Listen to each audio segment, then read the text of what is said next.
Hey, this is Matty Trumpet, mix and master mysong.com. Today I want to go over just some quick tips on reverbs I use on vocals. There's a ton of different kinds of reverbs.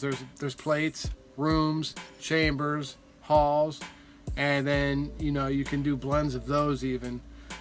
What I tend to use are plates on vocals and rooms on vocals, and sometimes hall, more so lately on a lot of like the more ambient hip hop stuff.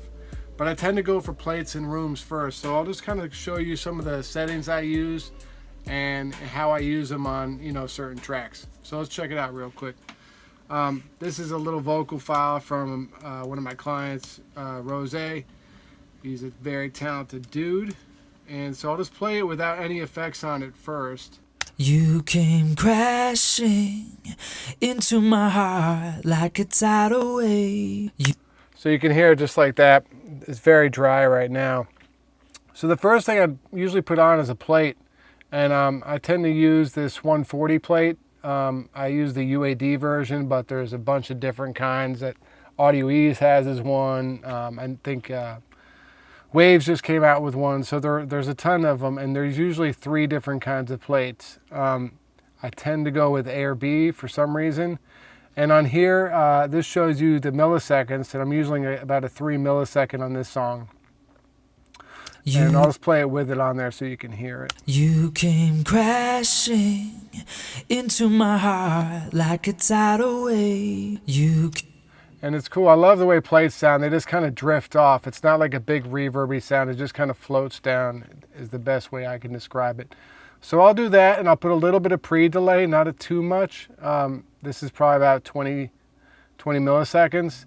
And then just maybe cut the high frequencies down a bit right here. You came crashing into my heart like a tidal wave.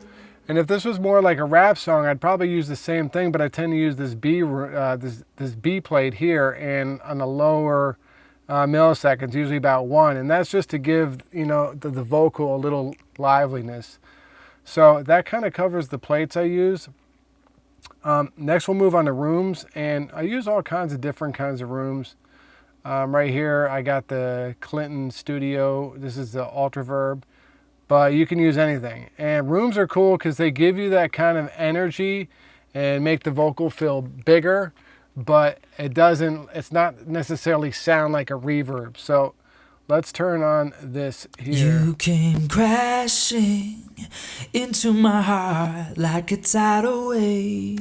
So you can hear it. We'll play it, and I'll play it with it and without it. You came crashing into my heart like a tidal wave. And you can tell it just kind of gives it a little more energy, makes it feel a little bit bigger. And what I'll tend to do is take the room and the plate together and have them both on the track. You came crashing into my heart like a tidal wave. You came crashing into my heart like a tidal wave. And so like that, this gives it a nice sound. You get this sustain of the plate and the fullness of the room, and it makes a nice blend. The last thing that I don't always use, but more so I have been lately, is a hall.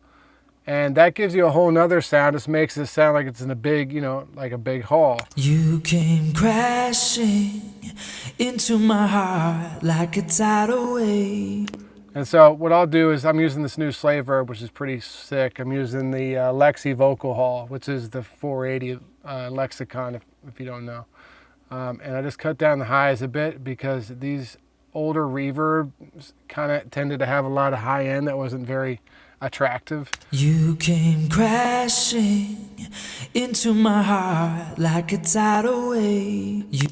And then we got about 12 seconds, 13 seconds pre-delay. The cool thing with this is you can sometimes really add more pre-delay. You came crashing into my heart like a tidal wave. And by doing that, you get more of the vocal up front in the mix, but you also have that reverb sound. So with halls, I'll tend to use a little bit more pre-delay than usual so that I can still keep my vocal in the center and up front so the listener hears it. So I hope that helps with just some basic reverb stuff that I do. You could try it out in your mixes and see what works for you. Like there's no rules in this stuff, but that's just what I've kind of used over the years, and it's worked for me. So hit me up if you got any questions. Make sure to subscribe and leave comments at the bottom. And hit us up at mixandmastermysong.com if you got any questions. Thanks.